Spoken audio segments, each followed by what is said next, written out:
Welcome, fans of flip clocks, to another installation of flip clock restoration tips and tricks. And today we're going to talk about fixing flip tiles. Now this is really a big deal to me, and I think it's actually really revolutionary, so I hope you'll enjoy what I'm getting ready to teach you.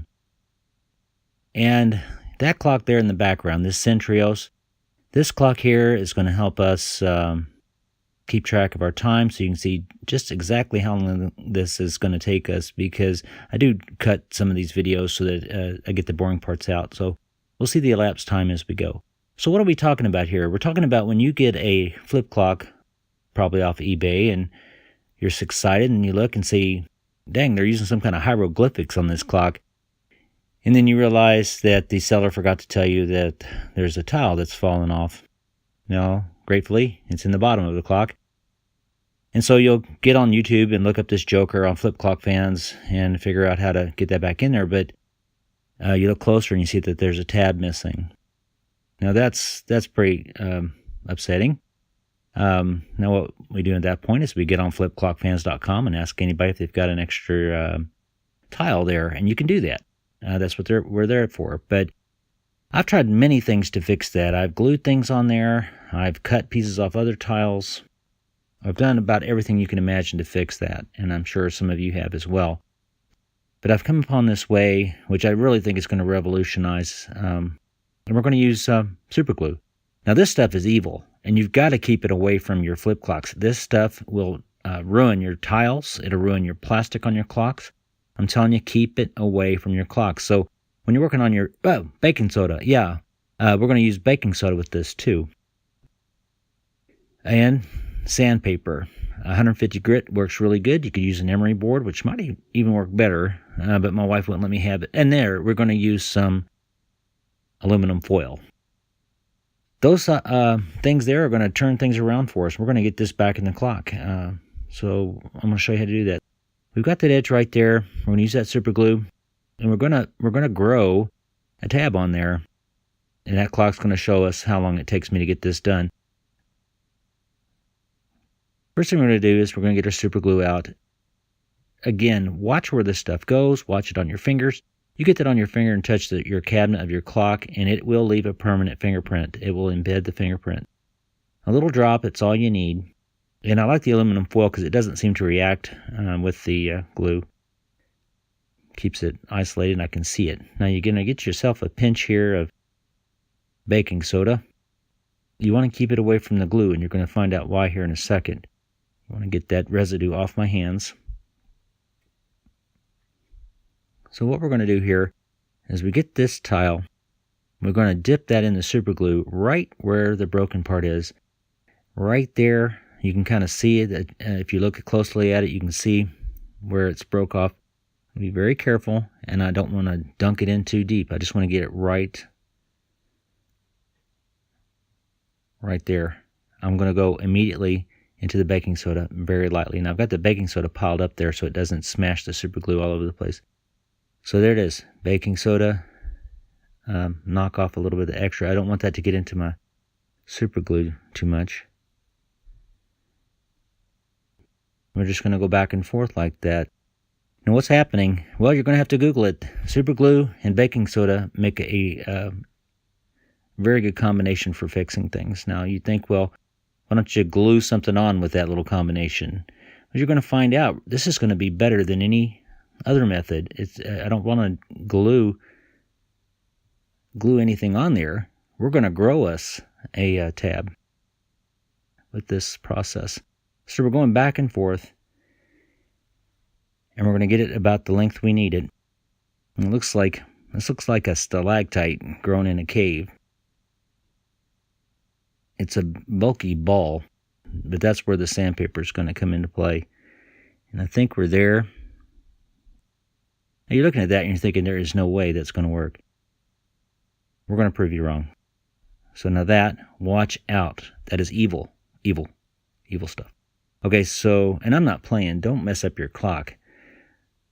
Probably be a good time to get rid of that, actually. So anyway, we're looking here at this crusty little thing, and we're going to spend some time.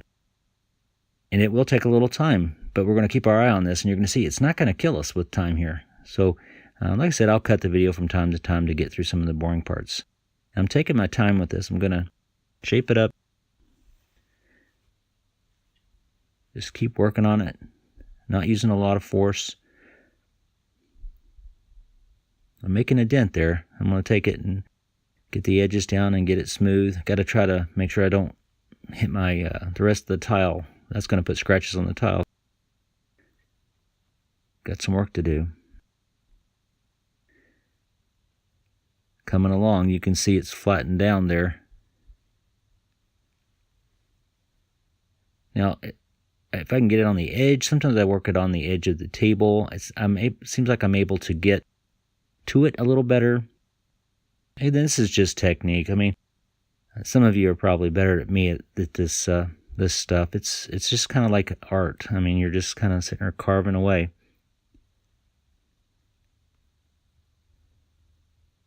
So time's a passing, and I'm just shaping away here.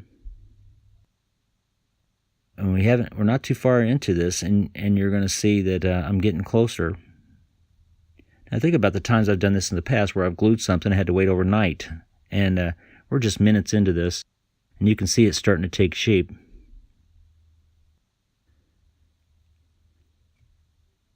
I'm kind of holding it with my finger. I don't know, I just kind of feel like I don't want a whole lot of lateral movement on that. I don't want to wiggle it too much and break it loose. I have no idea how much force it can take, but I'm not interested in redoing this video. So, and time just keeps on ticking. We're 10 minutes into this. Again, trying to avoid that side-to-side motion. I'm holding it with my finger. And it seems nice and firm. And obviously here it can take a drop. You better be able to, or it ain't going to work. Okay, so it's probably a little bit too long, and we'll have to knock that off, but look at that. It's coming along. We're trying to match it to the basic size of the other side there.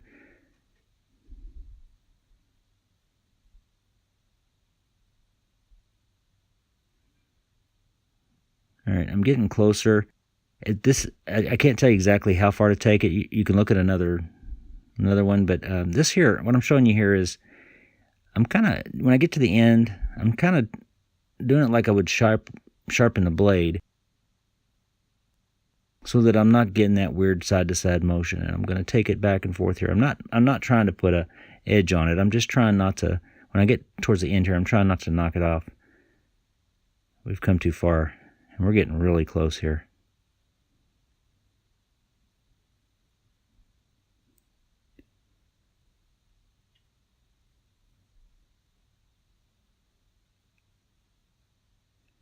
All right, I think I'm ready to try this now.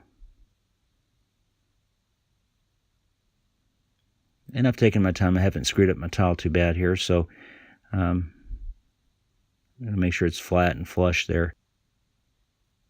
And as you see, there's not much contact point between this glue situation and the tile. It's a very small contact point. But it's going to work. There you go. Now you could color that black if you wanted to, I suppose, but I don't think it's going to be necessary. I have no idea what a marker would do to that, or paint, so I really believe it's better just to leave it be. And you can be the judge of that when we get it in there. Okay, now, you've probably seen these before. How do you get these back in there? You've got to put it in and then kind of bow the tile and then get the other end in. Now, I'm going to go with the new part in first, because I think I can avoid stresses more. So here we are, 47. So we're not too far gone into this process, and we're just now starting to put it back.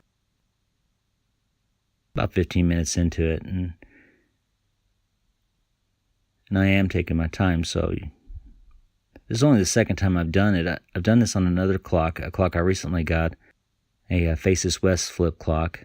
I'll explain in a future video why I got that clock. But this is only the second time I've done this. We haven't failed yet. So I'm just trying to be very careful. I don't want to screw this up. I'd hate to have to redo this whole thing. And there it is.